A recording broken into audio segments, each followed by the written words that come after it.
Alexander the great ప్రపంచాన్ని గెలవాలని ఆశపడ్డాడు. 30 సంవత్సరాల వయసులోనే ప్రపంచంలోనే అనేక రాజ్యాలను జయించాడు.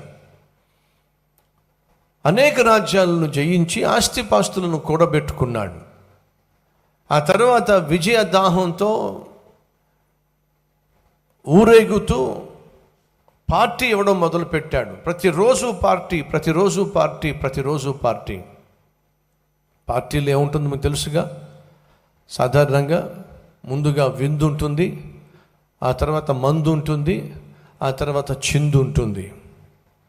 కంటిన్యూస్గా పార్టీ ఇచ్చి బాగా తాగి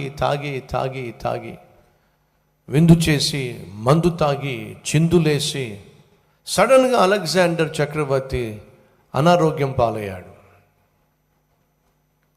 అలా అనారోగ్యం పాలైన తర్వాత ఎవరైనా ప్రపంచాన్నే జయించినటువంటి చక్రవర్తి. ఇప్పుడు బైబిల్లో మలాకీ గ్రంథము, మత్తయి సువార్త మధ్యలో 400 సంవత్సరాల కాలం ఉంది చూసారా. ఆ మధ్యలోనే ఈ అలెగ్జాండర్ జన్మించాడు. ఆ మధ్యకాలంలోనే అలెగ్జాండర్ జన్మించాడు. చీకటి కాలం అని చెప్పి అంటూ ఉంటాం. అలెగ్జాండర్ రోమా చక్రవర్తి జన్మించాడు. 32 సంవత్సరాలు ప్రపంచాన్నే జయించాలని చెప్పి ఊరేగాడు. ఆఖరికి ఏమైంది?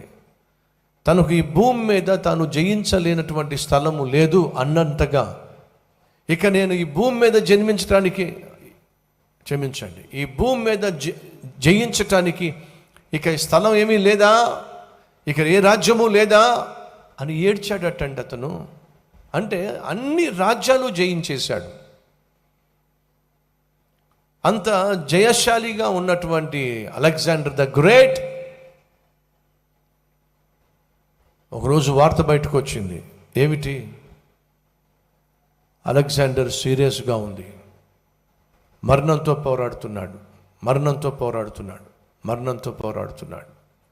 అలెగ్జాండర్ ద గ్రేట్ 33 సంవత్సరాల వయసులో అదే మంచం మీద చచ్చిపోయాడు. అలా చచ్చిపోక మునుపు తన మంత్రిని పిలిపించి ఒక మాట చెప్పాడు. నేను చచ్చిపోబోతున్నాననే విషయం నాకు తెలిసిపోయింది. ప్రపంచాన్ని గెలిచినటువంటి మహాచక్రవర్తిగా మీరు నన్ను భావిస్తున్నారు.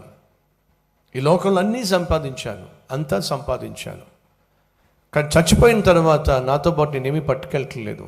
కాబట్టి మీరు నా శవపేటికను తయారు చేసినప్పుడు నా 2 చేతులు కూడా బయటికి ఈ విధంగా పెట్టి ఆ తర్వాత ఆ శవపేటిక మూత పెట్టండి అని చెప్పి ఆర్డర్ చేసి మరీ చచ్చిపోయాడు. ఎందుకు 2 చేతులు బయట పెట్టాలి అని అడిగితే అలెగ్జాండర్ అంటున్నాడు, ప్రపంచం మొత్తాన్ని జయించాను, కానీ నాతో పాటు ఏమీ తీసుకెళ్ళటం లేదు. ప్రపంచం మొత్తాన్ని జయించాను కానీ నాతో పాటు నువ్వు ఏమీ తీసుకెళ్ళటం లేదు. ఒట్టి చేతులతో వచ్చాను, ఒట్టి చేతులతోనే పోతున్నాను. Nothing is coming with me, నాతో ఏమీ రావటం లేదు అని చెప్పి తాను శాసించాడు. లోకమంతా సంపాదించాడండి, కానీ తన ఆత్మను పోగొట్టుకున్నాడు. లోకమంతా సంపాదించాడండి, కానీ దేవునితో సత్సంబంధం లేకుండా జీవించాడు.